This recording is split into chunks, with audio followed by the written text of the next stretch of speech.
saja masuk ke sesi kedua. Saya panggil narasumber kita di sesi kedua ini, yaitu Bapak Susandra Jaya Ibu.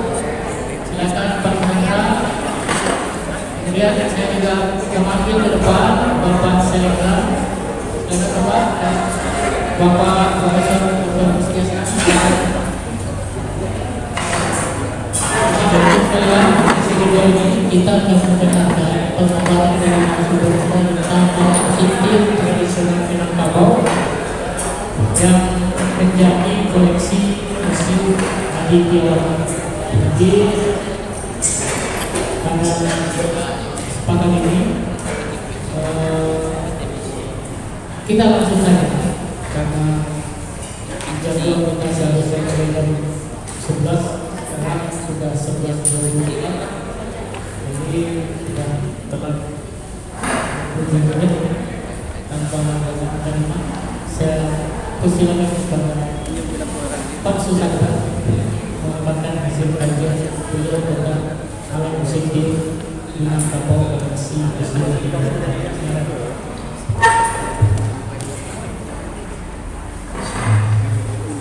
Assalamualaikum warahmatullahi wabarakatuh.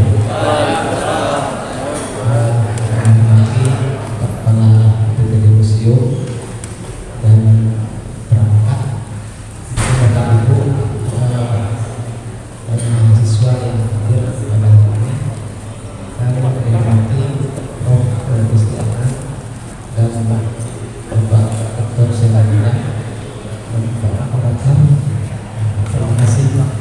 Baik, ini waktu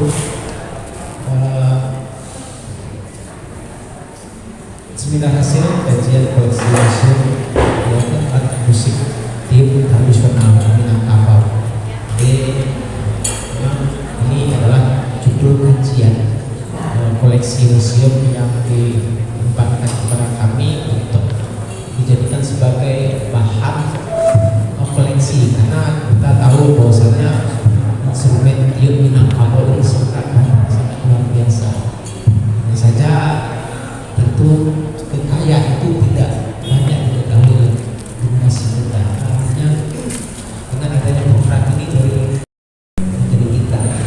Nah, artinya itu dalam konteks ini memang kami menginformasikan memang secara indikatif saja, artinya tidak mendetail, karena kami tahu bahwasanya yang membaca bukan hanya mahasiswa, tapi memang masyarakat secara umum, anak-anak sekolah. Mereka harus tahu dengan kekayaan musik tradisional yang ada di Minangkabau, khususnya untuk musik tradisional. Baik, next, di dalam koleksi, di dalam buku kajian kami menyampaikan ada beberapa poin. Pertama itu latar belakangnya, yaitu di sini pentingnya pemetaan dan pendokumentasian kekayaan musik tradisional di Minangkabau dalam menjaga pelestarian dan keberlanjutan. Ini yang kami lakukan baru dalam bentuk pendataan secara koleksi. Sebetulnya ada hal-hal yang penting. Kemarin sudah dibayangkan juga melakukan perekaman video. Karena memang tidak cukup hanya dengan mengungkapkan atau menyampaikan dalam bentuk teks, tapi memang perlu ada informasi terkait dengan kekuatan atau karakter musikal, terkait dengan perbedaan yang menarik dari masing-masing instrumen itu di dalam bentuk video. Nah, kemudian bermasalah bagaimana sejarah dan perkembangan instrumen tim Minangkabau, kemudian jenis instrumen tim Minangkabau, peran dan fungsi instrumen tiup, kemudian strategi pelestarian dan pengembangan instrumen tiup yang Minangkabau. Kemudian next, kemudian tujuan penelitian itu melakukan pemetaan, kemudian pendokumentasian yang kami lakukan melalui buku, tentu dalam bentuk informasi terkait dengan keberadaan atau eksistensi dari instrumen tiup tersebut, juga beberapa foto-foto. Kalau untuk video tentu tidak bisa mengambil, tapi ada informasi pendokumentasian terkait dengan notasi-notasi yang perlu kami sampaikan juga di situ, sehingga memang ada beberapa faktual yang kami sampaikan terkait dengan lagu-lagu lagu yang dimainkan pada instrumen tiup itu.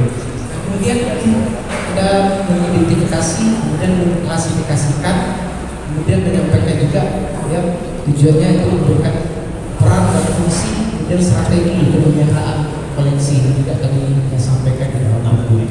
Kemudian next, manfaat penelitian yaitu menambah wawasan dan pengetahuan masyarakat mengenai instrumen tiup Minangkabau, kemudian mendukung upaya pelestarian budaya Minangkabau khususnya dalam bidang musik tradisional, kemudian membantu UPTD Museum Aditya Warman dalam memperkaya koleksi dan meningkatkan daya tarik museum, kemudian memberikan rekomendasi bagi lembaga terkait dalam upaya pelestarian dan promosi budaya Minangkabau. Kemudian lanjut metode penelitian itu studi literatur untuk mengumpulkan informasi mengenai sejarah dan jenis-jenis instrumen tiup Minangkabau, kemudian wawancara dengan ahli budaya, musisi tradisional dan masyarakat Minangkabau untuk mendapatkan informasi tentang peran dan fungsi instrumen tiup Minangkabau. Kemudian observasi partisipatif dalam upacara adat dan kegiatan musik tradisional untuk memahami konteks penggunaan instrumen tiup tersebut. Kemudian melakukan dokumentasi visual dan audio untuk melengkapi data-data yang diperoleh untuk materi buku koleksi. Kemudian sistematika penulisan itu ada kami tulis ada 6 bab di situ. Pertama itu pendahuluan, menguraikan latar belakang, bersama masalah, ide penelitian, manfaat penelitian, metode. Kemudian bab 2 koleksi museum Aditya Warman membahas mengenai koleksi dan visi misi museum Aditya Warman di Sumatera Barat. Kemudian yang bab ketiga instrumen tiup Minangkabau. Artinya di sini isian bukunya itu mendeskripsikan sejarah, fungsi dan bentuk organologis instrumen tiup Minangkabau. Kemudian bab 4 pelestarian dan pengembangan warisan budaya, menjelaskan mengenai strategi pelestarian dan pengembangan seni budaya terutama instrumen tiup Minangkabau sebagai muatan kearifan lokal. Kemudian bab 5 kami menambah atau memberikan gambaran terhadap pengembangan instrumen tiup Minangkabau pada masa seni pertunjukan, karena kita yakin, kita tahu bahwasanya seniman-seniman atau musisi-musisi sangat kreatif. Artinya potensi-potensi kearifan lokal itu biasa menjadi gagasan untuk mereka bisa mengembangkan, apakah itu dalam bentuk musik tari, musik teater, musik film. Nah, ini adalah mungkin kami sampaikan itu juga di dalam buku karena ini penting, bahwasanya keberadaan atau eksistensi atau perkembangan instrumen tiup Minangkabau itu memang sudah sampai pada mana, sudah disampaikan. Kemudian terakhir itu untuk menentukan hasil penelitian dan memberikan rekomendasi untuk langkah-langkah selanjutnya dalam pelestarian instrumen tiup Minangkabau. Nah, baik Bapak Ibu, di dalam bab 2 memang kita dapat informasi juga nih dari visi-misi yang disampaikan dari UPTD Museum, bahwasanya tentu mau tak mau kita berorientasi atau berpedoman pada visi-misi tersebut supaya konteks isian buku memang sesuai dengan yang diharapkan, yaitu terkait dengan visi-misi terwujudnya visi-misi Museum Aditya Warman, itu terwujudnya ruang publik untuk pelestarian warisan budaya dan cagar budaya sebagai warisan budaya dunia. Kemudian visi ya meningkatkan pelestarian warisan budaya, cagar budaya, kemudian menyempurnakan registrasi dan registrasi, kemudian meningkatkan pengamanan, perlindungan, meningkatkan kualitas layanan, bimbingan, edukasi dan promosi, kemudian meningkatkan kerjasama kemitraan, meningkatkan pemasaran dalam menyebarluaskan informasi, mewujudkan pameran koleksi museum yang bertaraf nasional dan internasional, kemudian meningkatkan pengelolaan perpustakaan museum. Nah, itu dengan adanya kerja ini itu kami berupaya mudah-mudahan apa yang kami lakukan memang memberikan kontribusi terhadap misi-misi museum Aditya Warman. Baik, kita langsung masuk pada pembahasan itu instrumen tiup tradisional Minangkabau. Kita tahu bahwasanya kita kaya dengan keberagaman instrumen tiup Minangkabau. Kemarin saya sempat nanya-nanya juga ketika mendengar suara pansi, mungkin ditanya Onde asuh karena soro sabung. Padahal yang berbunyi bansi sarunai saluang dia namanya. Karena memang saluang memang dia lebih dikenal. Tapi kadang-kadang kita agak miris juga karena mereka tidak tahu dengan bentuk organologisnya bagaimana, karakter bunyinya bagaimana, kemudian efek dari alunan melodi yang dimainkan oleh instrumen itu bagaimana. Nah sehingga ya sampurato saja sama saja sawah coba bertambah. Nah itu ini menjadi tujuan kami juga sehingga generasi muda tidak hanya generasi muda mungkin ya, masyarakat secara umum pun bisa mengetahui bahwasanya kita mempunyai perbedaan karakter. Nah kemudian kalau dilihat dari sejarah sebetulnya di dalam pemetaan atau memastikan kapan hadirnya instrumen tiup memang kita di Minangkabau tidak mempunyai data begitu bro. Jadi memang agak susah juga, tapi kita membagi perkiraan periode. Ya artinya di sini memang kami menginformasikan bahwasanya musik tradisional Minangkabau diperkirakan telah eksis sebelum masuknya Islam pada abad ke-13. Artinya perkembangannya melalui perjalanan yang panjang penuh dengan berbagai perubahan. Instrumen musik ini juga mengalami berbagai tahapan revolusi, asimilasi, akulturasi, sehingga inovasi yang mencerminkan dinamika masyarakat Minangkabau bisa kita rasakan. Bagaimana dulu, bagaimana sekarang. Nah artinya mungkin kami berorientasi atau berpedoman karena tidak bisanya dideteksi. Mungkin kita juga bukan orang sejarah, kami pelaku juga sebagai pelestari, sebagai pengembang, sebagai yang ikut larut dalam proses evolusi dari bagaimana instrumen tiup Minangkabau, bagaimana instrumen musik tradisional Minangkabau, sehingga kita juga memahami mungkin ini kelemahan kita, tapi bukan kelemahan karena kita mungkin tidak ada data-data yang valid untuk menjelaskan bagaimana pastinya sejarahnya kapan adanya musik tradisional Minangkabau. Ya artinya berhubungan dengan peradaban. Ya mungkin itu ya. Artinya kita juga akan sampaikan juga apa yang kita ketahui, apa data-data secara literatur apa yang sudah kita dapatkan, itu kita kembangkan, kita informasikan sebagai bahan atau pengembang dari koleksi buku. Baik, kemudian di dalam buku ada jenis-jenis musik instrumen tiup Minangkabau ini. Di dalam buku kami hanya bisa menyampaikan 8 jenis instrumen karena banyak lagi sebetulnya instrumen, karena memang keterbatasan data, kemudian keterbatasan waktu, juga daya kami untuk keliling mencari sumber-sumber. Nah akhirnya kami hanya bisa menyampaikan itu 8, yaitu pertama yaitu saluang.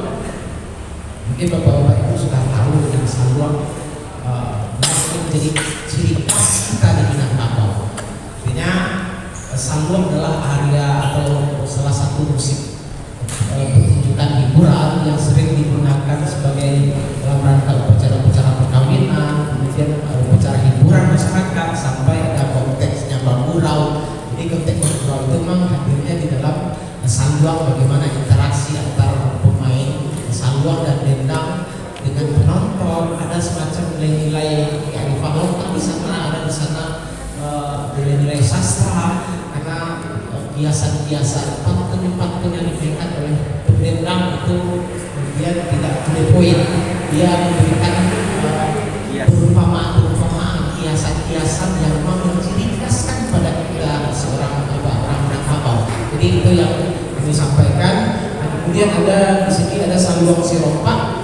Nah kalau saluang itu umumnya ada di beberapa daerah di Minangkabau dan di Sumatera Barat. Tapi kalau saluang sirompak tidak. Saluang sirompak hadir hanya di daerah 50 kota dan Payakumbuh. Jadi dia hidup dan digunakan atau berlanjut atau secara komunal itu adalah daerah 50 kota dan Payakumbuh. Nah ini menarik. Kalau bicara masalah saluang sirompak itu berhubungan, ya dulunya berhubungan dengan mistik, magic.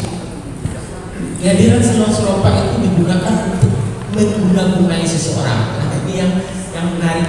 Artinya media, instrumen atau pertunjukan Salon Seropa untuk menyampaikan atau dengan tujuan tertentu. Jadi ada upaya di sana unsur guna-guna, unsur sejudai.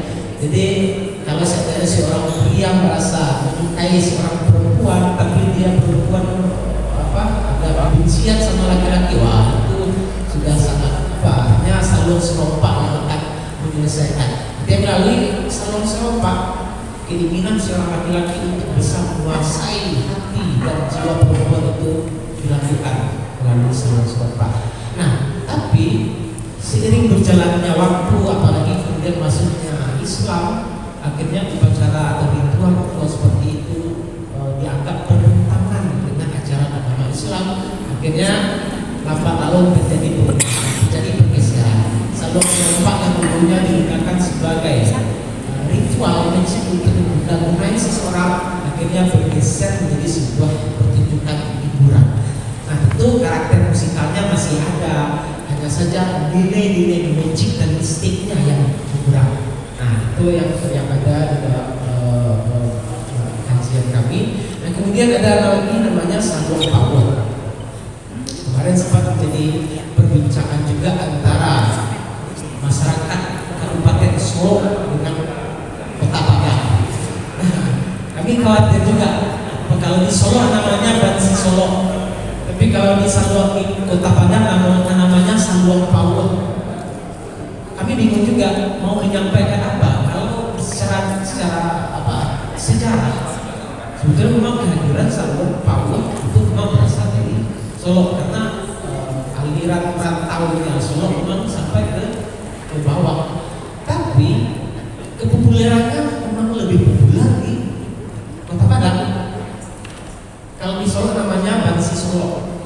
Kalau di Kota Padang namanya Salon Power. Secara instrumen sama, secara karakter pertunjukannya sama, secara informasi-informasi yang disampaikan melalui ada kabar, ya, ada cerita, ada semacam tokoh-tokoh yang disampaikan di dalam cerita, di dalam kabar melalui Salon Power juga sama. Nah, akhirnya kami putuskan saja kami menggunakan nama Salon Power karena Salon Power lebih populer dan dikenal oleh masyarakatnya. Nah, artinya kepopuleran itulah yang akan artinya kami berikan namanya Salon Power, walaupun berasalnya dari Bansi Solo atau sumbernya dari Solo.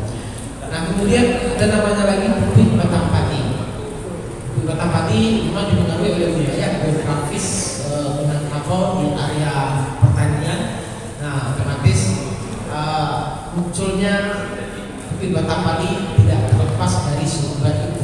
Artinya kegembiraan yang muncul, kemudian kreativitas masyarakat Minangkabau mengungkapkan ungkapan kegembiraan ketika panen, muncullah musik tradisional Bukit Batampati. Bukit Batampati di beberapa daerah juga berubah nama. Ada namanya Bukit Kolong, ada namanya Bukit Gadang, dan ada namanya Bukit Lolo. Jadi kami juga sampaikan juga di dalam buku, tapi walaupun penamaannya berbeda, tapi dia bentuk atau kegunaan dan fungsinya di masyarakat hampir sama. Nah, itu juga kami informasikan di dalam ada Bukit Batampati yang menggunakan daun kelapa, tapi ada juga Bukit Batampati yang menggunakan hampir sama dengan sarunai. Dia juga lubangnya juga bukitnya, kemudian ada melahirkan beberapa perbedaan nada-nada. Akhirnya itu yang dijadikan sebagai sumbernya dari Batampati, tapi karakternya berbeda. Tapi kami sampaikan juga di sana dalam buku ada perbedaan nama, kemudian ada bentuk dari karakternya. Nah, kemudian selanjutnya ada namanya kami tulis Bukit Tanduk. Bukit Tanduk sangat jarang, saat ini sangat jarang kita lihat di Minangkabau. Nah, biasanya Bukit Tanduk ini digunakan sebagai media atau sebagai bahan atau untuk informasi.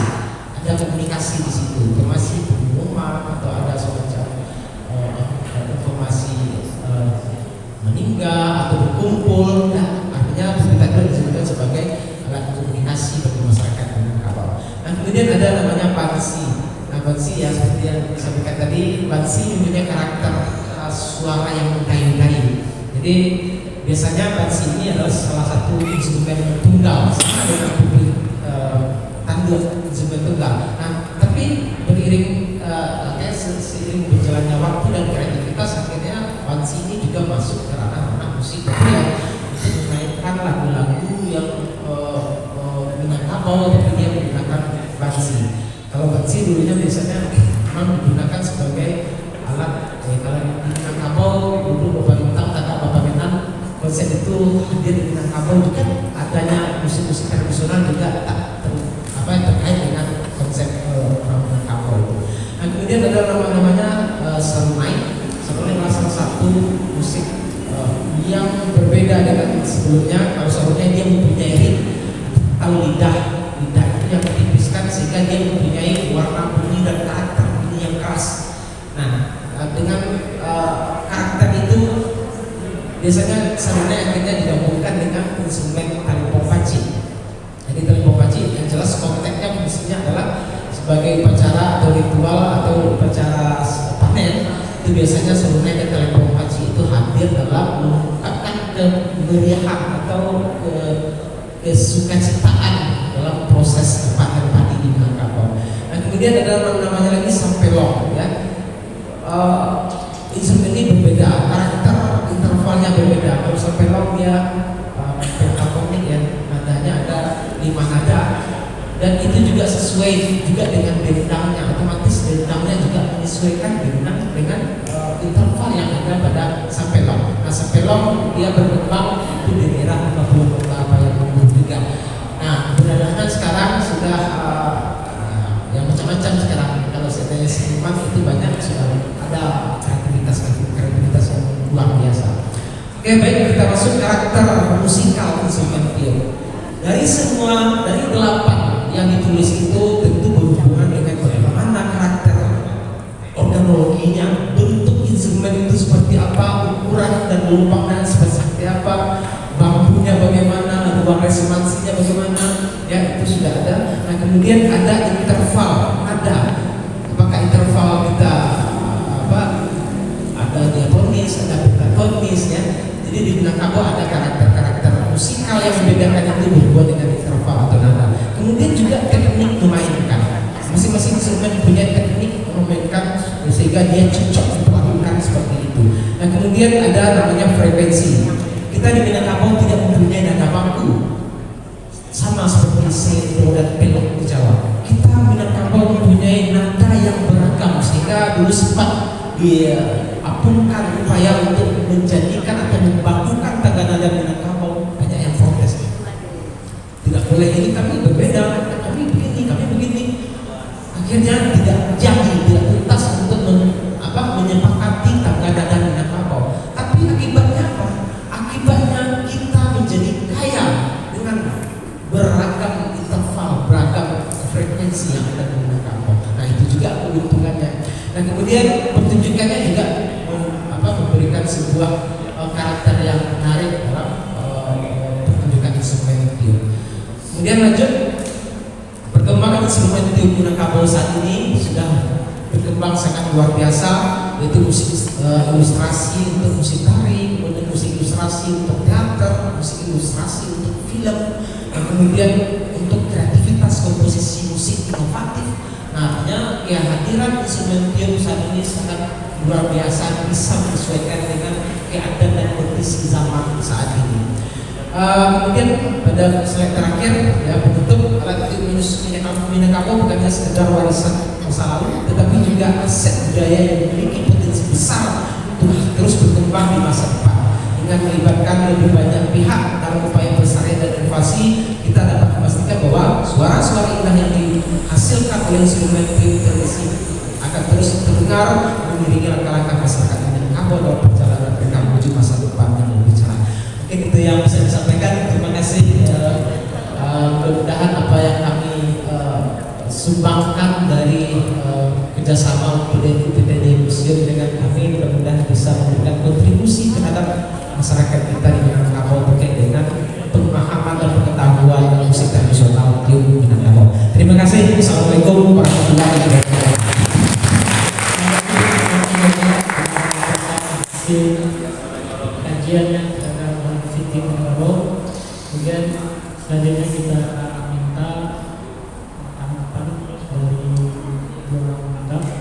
Untuk pertama kita silakan Pak Salendra.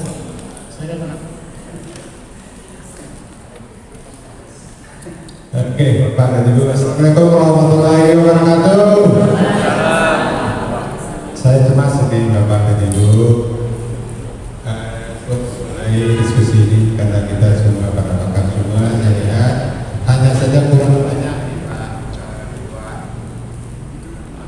waktunya kurang banyak. Iya.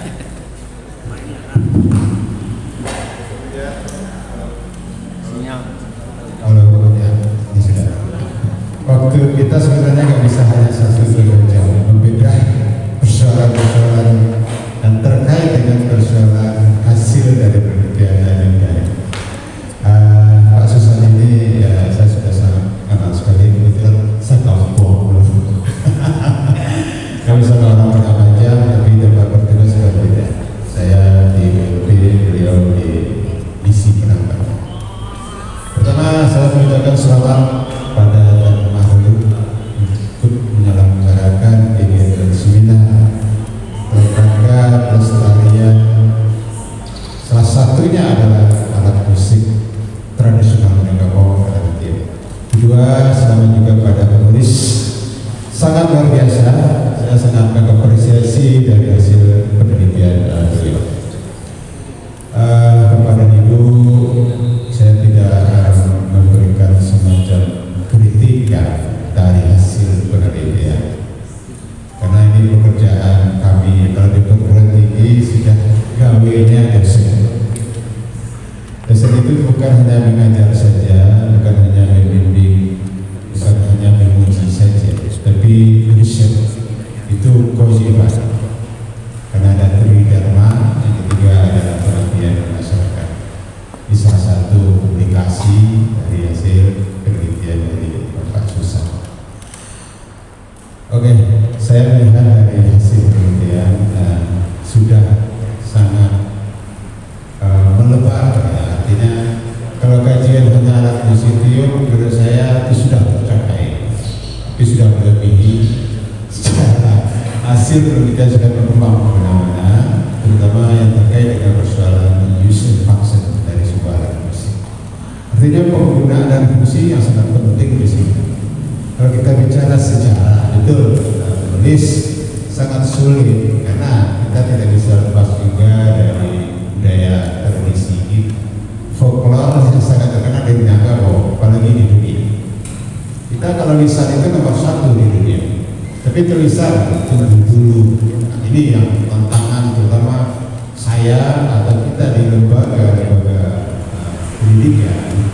Bagaimana yang lisan itu menjadi tulisan, yang terpublikasi, apalagi sekarang kita dituntut dalam dunia digital.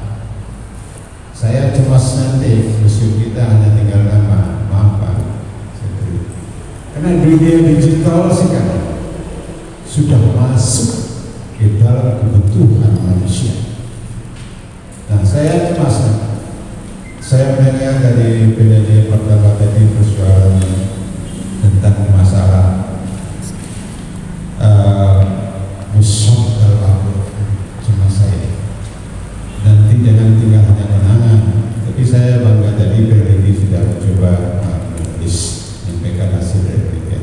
Nah, kembali kepada hasil penelitian alat musisium yang khusus dibingkai oleh penulis hanya 8 buah.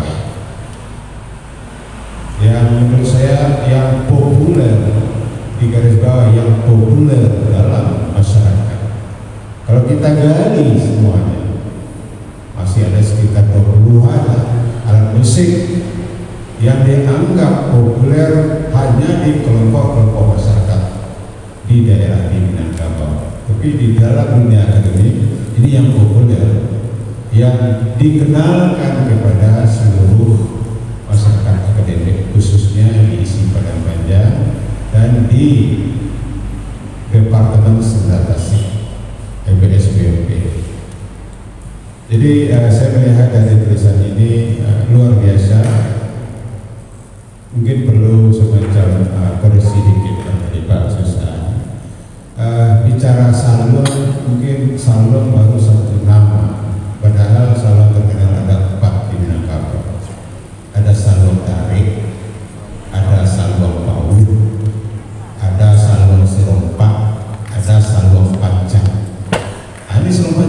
fenomenal juga di daerah Solo Selatan, khususnya di daerah Lampung. Sampai sekarang masih eksis. Ini tertinggal mungkin karena keterbatasan waktu. Mungkin untuk edisi revisi, saya berharap museum bisa memfasilitasi peneliti untuk lebih melengkapi lagi. Solo Panjang itu sangat terkenal, tapi yang terkenalnya dendangnya. Ini beliau sebagai seorang pendendang Solo Panjang. Nah, saya masih ingat beliau ini pendendangnya apa sih? Bukit tinggi, tanah tinggi, lurai dalamnya, kalau lurai dalamnya,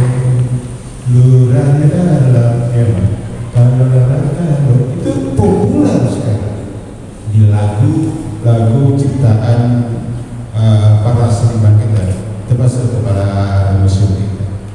Itu lagu apa isi dasar. Kemudian lagu banyak sekali yang diambil oleh para seniman kita, mengutip dari beberapa irama dari dendang-dendang Solo Panjang. Mungkin ini edisi bahasa saya. Kemudian bicara tentang persoalan alam musik itu, ya kita memang berangkat dari sumber teori organologi, ilmu mempelajari tentang alat musik itu sendiri.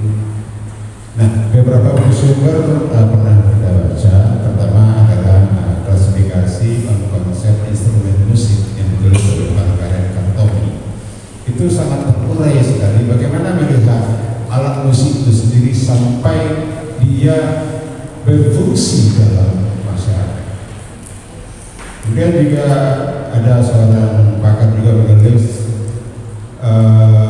instrumen musik dunia oleh Mantelhood.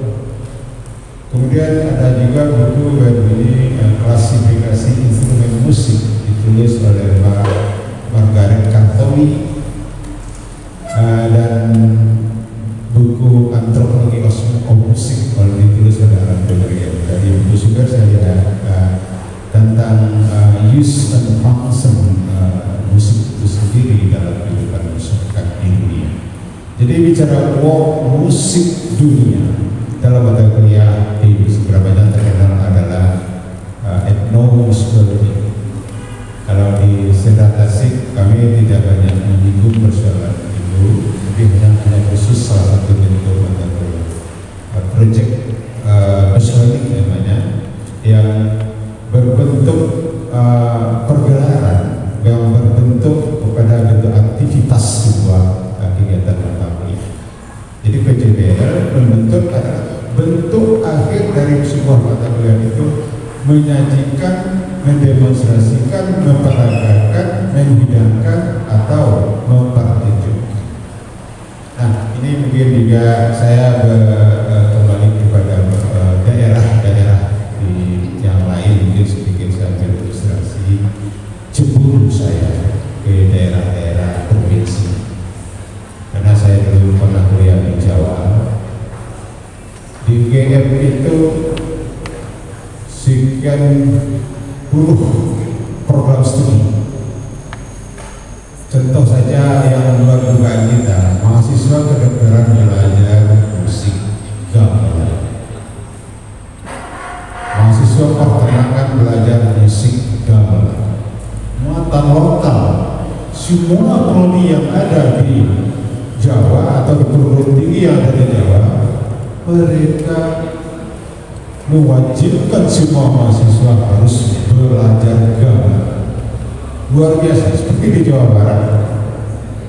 Mulai dari TK sampai perguruan tinggi mereka belajar angklung. Kenapa kita tidak seperti itu? Kita keluar saja mata kuliah bank hanya setahun dan hilang. Sayang, betul kata Tara Sugeng, bansi yang berbunyi diulang juga sanggup. Karena mereka tidak tahu. Sayang, sampai lo berbunyi sanggup juga. Padahal sanggup yang mana? Nah, perlu barangkali di dalam kurikulum mungkin ya rekomendasi dari museum salah satu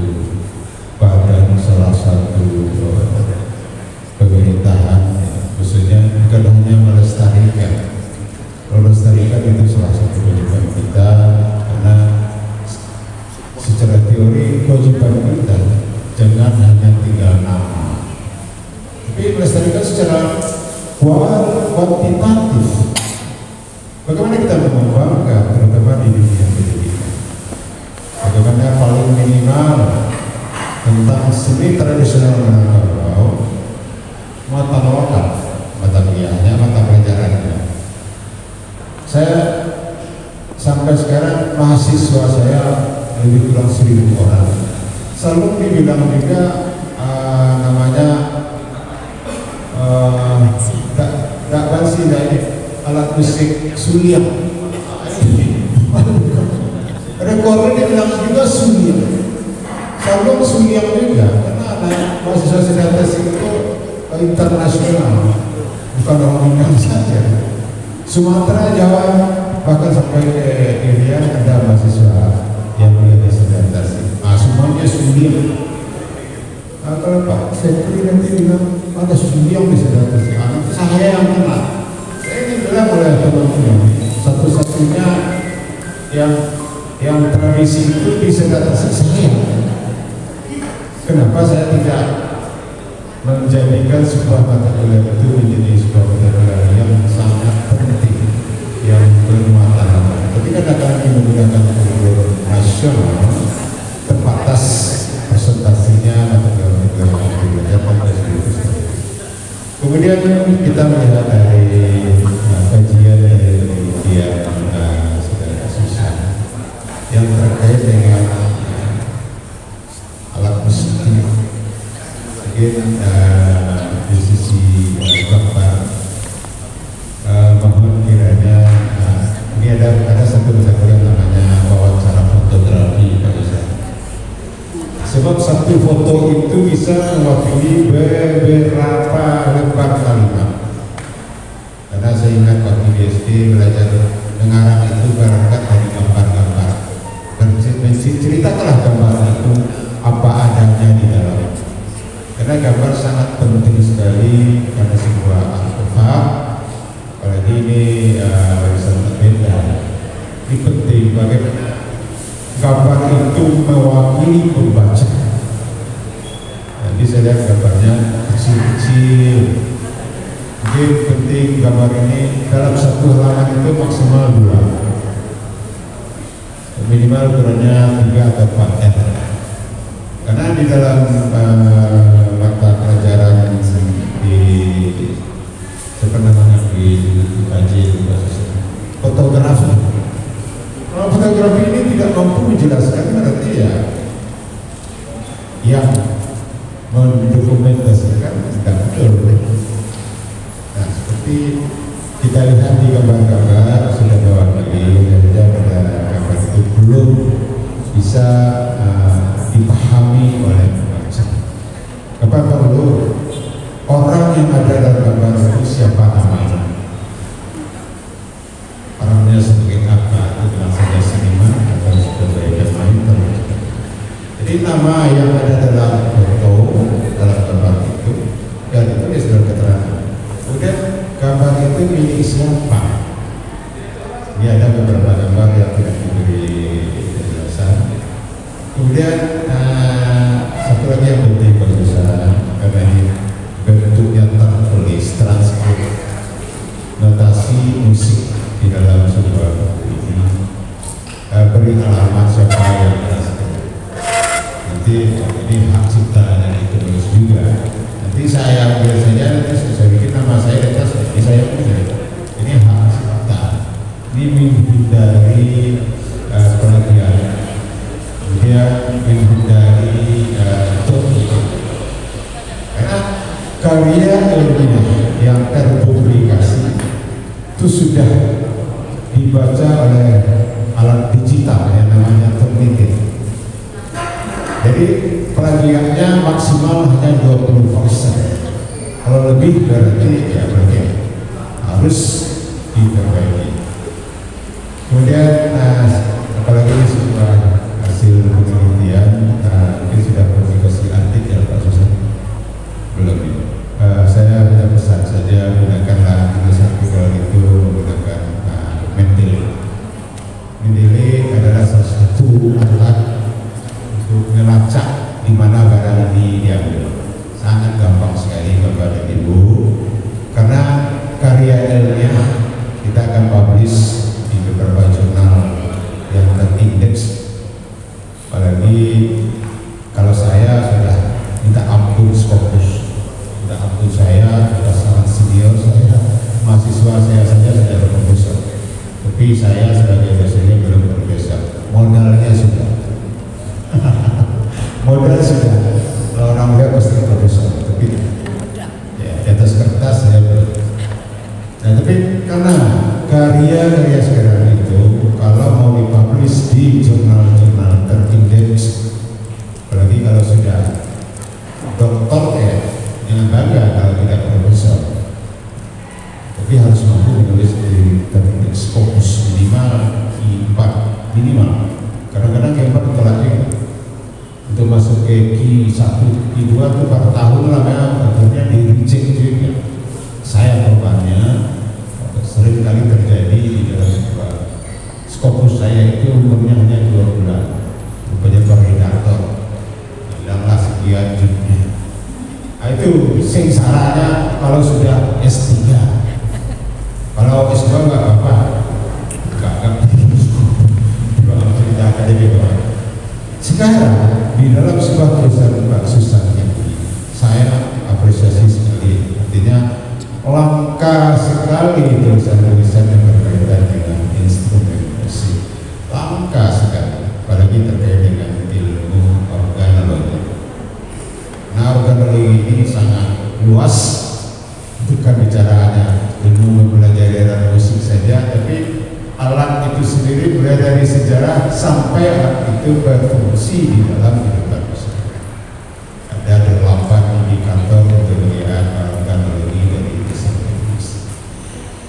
Saya kira itu saja Bapak dan Ibu, semoga ini bermanfaat dalam dunia akademik yang bersangkutan dan untuk membaca dan sebagai dokumentasi terhadap artefak di musik. Terima kasih. Mohon maaf. Assalamualaikum warahmatullahi wabarakatuh. Berikutnya kita minta kepada Mas Desna.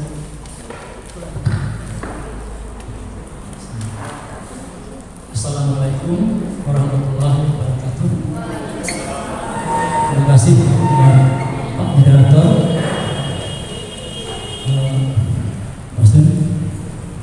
masyarakat, Kepala Museum, Ketua Museum sebelumnya, Bapak Ibu semuanya, terima kasih karena berikan kepada saya. Senang sekali berbagi dan sekali undang. Yang pertama, saya apresiasi atas karya ini. Itu yang satu, yang belum ada karya seperti ini. Mau gini. Oh ya, nama saya Indah Fitri, kami dari UIN Imambanjar Padang. Dan kebetulan saya bergerak di bidang knowledge management ya. Ini koleksi museumnya sudah beberapa kali dipresentasikan dan sudah banyaklah yang apa istilahnya membahas. Nah, cuman setelah saya cek di websitenya belum ada istilahnya ya semacam seperti yang dibilang Bapak tadi artikelnya gitu kan. Jadi sebenarnya gini, bagaimana caranya kita bisa memanage knowledge itu kan, koleksi itu kan adalah knowledge ya, termasuk masker, adat-adat apa alat tradisional seperti itu tuh sangat penting sekali Kak. Apalagi Andri sekarang sudah sangat gencar sekarang untuk menggali sumber-sumber informasi itu sebagai memori kolektif, nah gitu. Nah, akan lebih baik mungkin pihak museum bekerja sama juga dengan lembaga kearsipan mengelola ibaratnya memanage knowledge itu sehingga menjadi sumber informasi yang betul-betul bisa dilihat oleh masyarakat luas. Bukan hanya orang yang datang ke sini aja. Mungkin untuk kedepannya bisa lebih intens lagi kerjasama dengan perguruan tinggi yang bisa bekerja sama bagaimana cara mengelola yang sudah diteliti oleh para narasumber kita. Ini sangat bermanfaat sekali untuk kearifan lokal pastinya itu. Nah mungkin itu aja ungkapan saya. Assalamualaikum warahmatullahi wabarakatuh.